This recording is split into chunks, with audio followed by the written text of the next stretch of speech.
नमस्ते एभ्रिवान। आज चाहिँ हामी छ्यामा छोरी कहाँ जाँदैछौँ छोरी हामी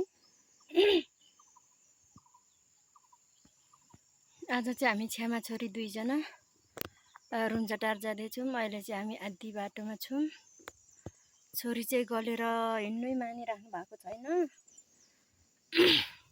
म चाहिँ यहाँ ब्याग पनि छ, छोरी पनि छ, दुईटा बोक्दा हत्तु भए साथीहरू। अब चाहिँ हामी हिँडेको झोलामाथि छोरी राखेर। गर्मी गर्मी भएको भएन सानो भएको छैन।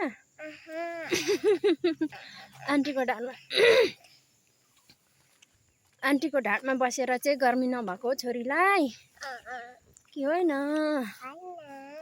हो होला साथीहरू। हामी चाहिँ माथि आइसक्यौँ कि अनि मैले चाहिँ छोरीलाई हिँड्नु लाएको रुँदै रुँदै हिँड्दै पो छ त हौ।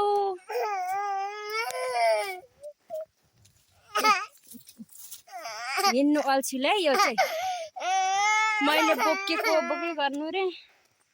मेरो चाहिँ यहाँ ढाड दुखेर यस्तो काज दुखेर यस्तोमा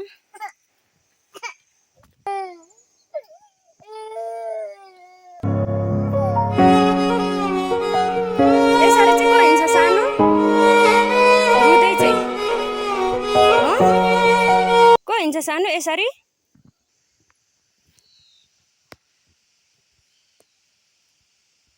होइन साथीहरू, आज चाहिँ कोही मान्छे हिँड्नु नसकेर बोकीमा आएको मागेको गर्नुहुन्छ।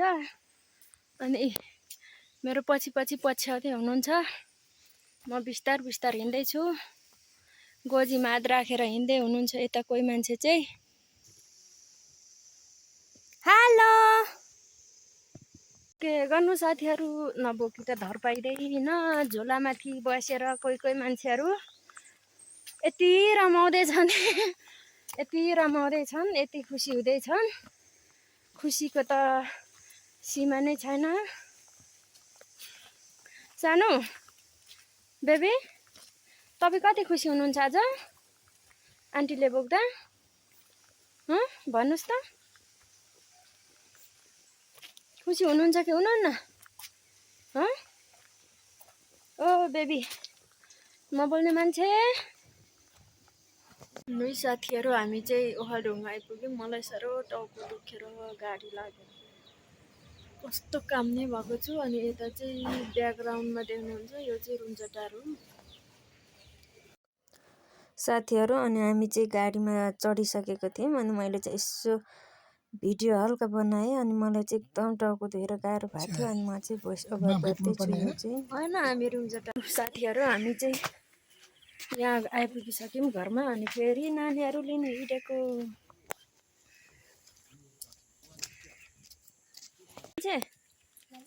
हामी कहाँ गएको रे